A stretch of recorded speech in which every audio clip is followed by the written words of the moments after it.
So then we need a culture of transparency and access to information. Yes. The culture of transparency has been lacking to refugees, whereby a refugee cannot have access to information. I'm mentioning about the criteria on which they base for urban refugee caseload. This is one among the big things. Currently, I'm not in a position to tell you how much money is UNHCR going to use, either the UNHCR, either the NGOs, either the Ugandan government, how much money they're going to use for refugees this year, and which are the programs they're going to use that money for. And can we also argue that these are not the programs we want?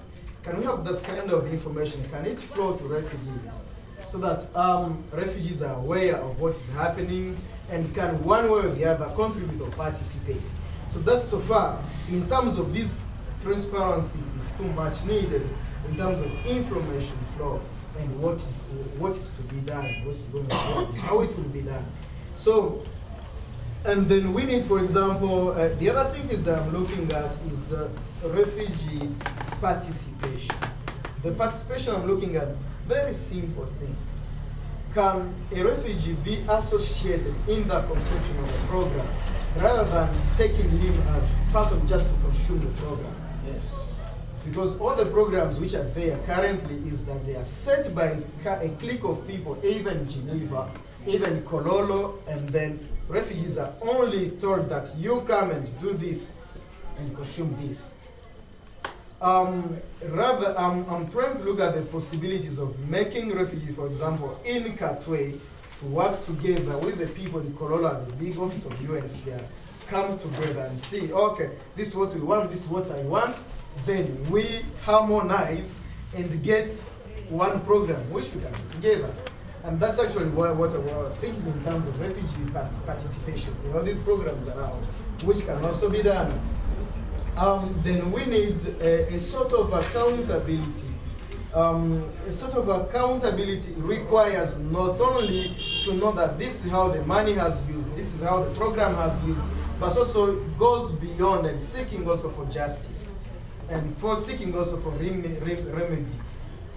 Take an example, for example, a UNHCR officer or government officer who has offended, who has violated the refugee program, refugee rights. So after this one, there are clear evidence documentation. What happened to this officer? Currently what happens is that they are like gods, they are untouchable people. And whether you do good or bad, don't care. And sometimes they are not even punitive measures at all. The rare measures which are taken is to transfer this officer. For example, if you have done a violation of refugee rights in a certain camp in Changwali, and they have said that this is a very serious case, they only transfer you to another camp rather than punishing. So in this one, we are looking at in the term of accountability. Can a person be able to answer for what he has done? And to answer both to refugees and to other people. In terms of funds, can both the institution, the NGOs, respond to refugees and to the funders, rather than responding to the funders themselves? So that's what we are thinking in terms of accountability should have been. So then we are looking at what can be done also in, there should be an equal sharing of the available opportunities. We have quite a number of available opportunities. For example, the available aid to refugees. Can it be equally shared between the institutions, NGOs, and the refugees themselves? We have an NGO that makes a project of probably, let me just give an example, 100,000 USA dollar to help A, B, C, D. The funder gives him this money. When the money comes, you found that 70% of this money will be used in administrative issues and staff issues. Then the rest of the money probably will be given to another partner organization, and probably only 5% will be consumed by refugees. This 5% is not consumed in terms of money, but in terms of service. I'm teaching you English, and that's what we are gaining. Good, you are teaching me English, I'm also gaining, but you have something in your pocket. Can we work on a system where also in this one I can have something in my pocket, apart from English, apart from a pen, which you give me, can also have something in my pocket so that this one also something can develop me. So this kind of opportunity, for example, the job market around, which can help refugees to develop, can refugees equally access to the job markets within the NGOs, within the government, if not for all the government institutions, but at least within the refugee sector. At least within the refugee sector, we can find refugees working. I believe that a director refugee of an NGO may do better than someone who's from probably New York. Because if Cedric is promoted to the protection officer, I believe he will quickly understand the plight of that young refugee who has nowhere to sleep, the plight of that refugee who is in Struggle Avenue right now, rather than someone who comes from New York. And actually, these people who comes from New York, when you tell him to go to Struggle Avenue, he will fear. He will say that, no, my security is not guaranteed. I cannot go there. And from that perspective, he will not know exactly what happens there. So I believe in that way, I think in that way, probably the involvement of refugees in terms of these kind of opportunities will improve the system and can work better. A UNHCR officers, which I normally try to call, when they want to meet refugees, what do? They hire a conference hall in National Museum. Yeah. Because there they are sure of the security, and the security is that they believe that refugees are aggressive, and not they believe that that's their policy of portraying refugees in that way, because they need to portray refugees in that way so that they can survive in terms of advocacy.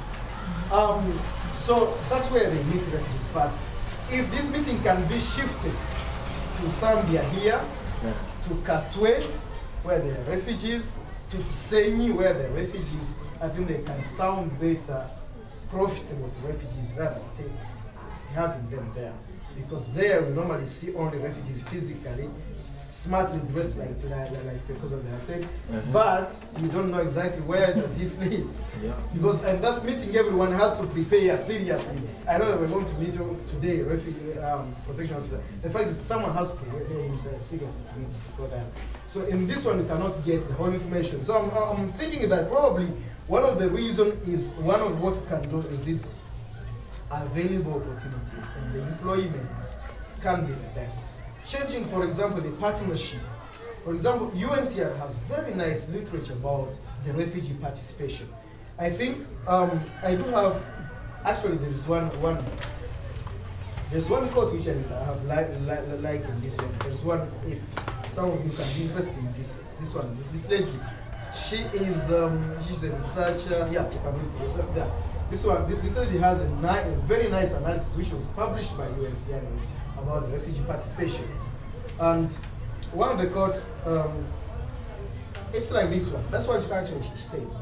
Essentially, the UNHCR operates on expanded concept of human rights that goes beyond the relationships between individuals and states and concerns relationships within the private sphere.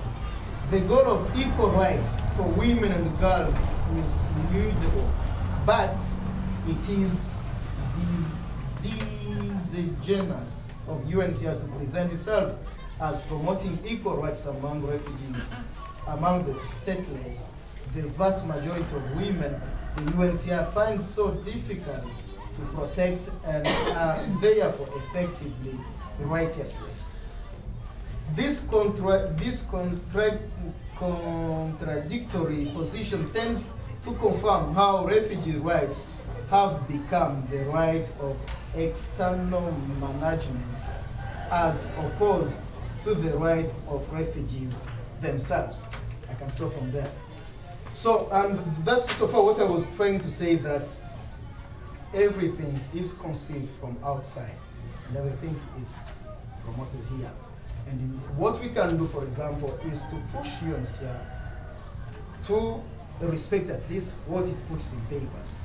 And this can be a collective work in terms of international solidarity with refugees.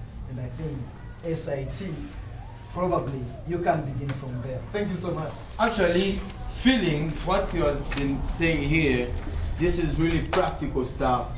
And if like I was a learner, as some of the SIT learners, maybe I would have got everything about the human rights on urban refugees today, because I was really feeling how pecos was giving 1.11, and how the urban refugees and human rights is concerned.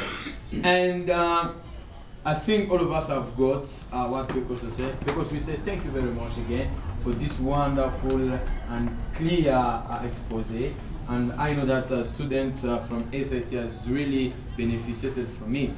But before continuing, I'm having the privilege and I'm happy to welcome to you Madam Charlotte, the director of SIT. She's academic director of the You are most welcome, Mama. Me always call her Mama.